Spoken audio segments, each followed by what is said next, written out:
Yo, what's up? So, we're going to follow up the video from yesterday with another Activision Blizzard video. This time, it's going to be about how many people they've laid off since some of these investigations and lawsuits and accusations have come to light.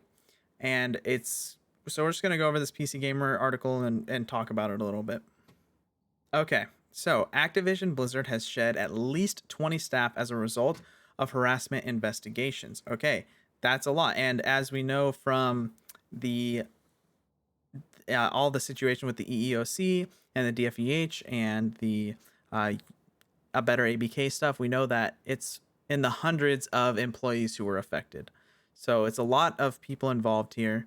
So Activision Blizzard says that more than 20 employees have exited the company in recent months due to ongoing investigation into workplace harassment. Meanwhile, more than 20 employees have faced disciplinary action. This follows a ramping up of internal policy and process in response to California's bombshell lawsuit filing in July. So it looks like we have 20 employees who have exited, and they put that in quotes. Now, I'm going to say that I don't know if this necessarily means that they were fired. It could be people who are like, wow, I didn't know this disgusting behavior was happening at this company. I quit. I don't know if this includes that number in full disclosure, but it does also say that more than 20 employees have faced disciplinary action, which, if we're assuming that these are people who were fired because of their misconduct, and these are people who have had disciplinary action because of that, and I'm assuming that these are mutually exclusive, because why would it not separate them like this, right? These people weren't fired. They had like internal disciplinary action. So we're looking at around 40 people who so far from leaks or whatever have been involved in some of these disgusting behaviors. So that's a lot of people to be doing that within a company. Distributed internally earlier this week, the letter from Chief Compliance Officer Francis Townsend is now available online.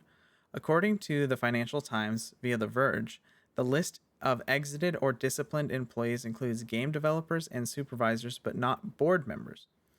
In addition to these actions, Townsend writes that 19 new roles have been created in the ethics and compliance team asked for the investigating complaints. Okay, so I don't know. This might have been something that was required with the EEOC and as part of their like agreement to do better with fixing a lot of these issues, but also the idea that they're kind of spreading a letter in the office makes it seem like they are kind of letting people know, like, oh, you could be next. We're looking into some of this stuff. So I say it's good that the leadership is doing this kind of stuff. I also think it's interesting that supervisors and only supervisors and developers are on the list and not any of the executives, because we know that some of the executives had been an issue, though they were former executives. But it's good that at least something is happening, although I know it could just be their compliance with the EEOC. In recent months, we have received an increase in reports through various reporting channels. Townsend wrote in her letter, people are bringing to light concerns ranging from years ago to present. We welcome these reports, and our team has been working to investigate them using a combination of internal and external resources. Based on the information received in the initial report, they are assigned into different categories, and resources are allocated to prioritize the most serious reports first. Now, of course, if you have a report, I would encourage anybody to go and talk to the DFEH or the EEOC or a lawyer first, right? That sounds like better than just going to the company, but it is good that there's like some kind of trail with claims made against the company. So also report it to the company as well. That's obviously important. Everyone, if you are having problems at work, no matter what the problem is, you need to have like a documented trail of the problem so that it's much easier to prosecute in the event that it needs to be. In connection with the various resolved reports, more than 20 individuals have exited Activision Blizzard, and more than 20 individuals faced other types of disciplinary actions. Right, so they're different people, right? So that's a lot. 40 is a lot, and it said more than. So since California's Department of Fair Employment and Housing filed a lawsuit against the company in July, details of Activision Blizzard's frat boy culture have come thick and fast, as have lawsuits and external investigations. The U.S. Securities and Exchange Commission, this is the people are suing them for their lying potentially to stockholders and stuff like that, is conducting its own investigation. Also, the EEOC had a lawsuit against them, so it's not just one government organization, it's at least three here because the DFEH also.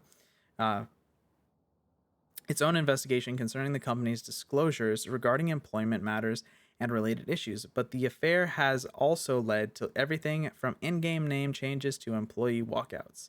So, yeah, just a quick update because it wasn't that big of a story, but honestly, it's a bit crazy that there's been like 40 people who have either been let go or disciplined due to a lot of these accusations. I think that's an absolutely absurd number. I wish that any of the people who haven't been punished yet or fired yet have everything done to them that is in the power of the law and in the power of these companies. And I hope that some of these lawsuits are a little bit more fruitful than the EEOC. I know that they were trying to help the employees, but it doesn't really seem like there's much of a punishment when it comes to what happens to the company, and that doesn't really discourage them from doing much of the stuff in the future, other than the public damage that they've received, which is it's pretty severe, to be honest. And I think that it's definitely put a damage onto World of Warcraft and a lot of their other Blizzard games. I don't know how much is really done to things like Call of Duty, but it could be substantial there. I'm just not really in that space as much. And there could be more done, I think, from a lot of these government agencies. But again, we haven't seen a lot of what's going to happen with some of these things because obviously Activision Blizzard is doing everything they can to push back some of the dates and stuff like that. So yeah, let me know what you think down in the comments about like, has enough been done so far, or do you think enough is going to happen to stop this kind of behavior, or is it just kind of hollow? Nothing's really going to change here. The company is just going to keep on going, and it doesn't matter at all. I think that there will be some actual change, and I'm hopeful for that kind of stuff. But yeah, if you enjoyed the video, please like and consider subscribing. But other than that, thank you so much for watching. Peace.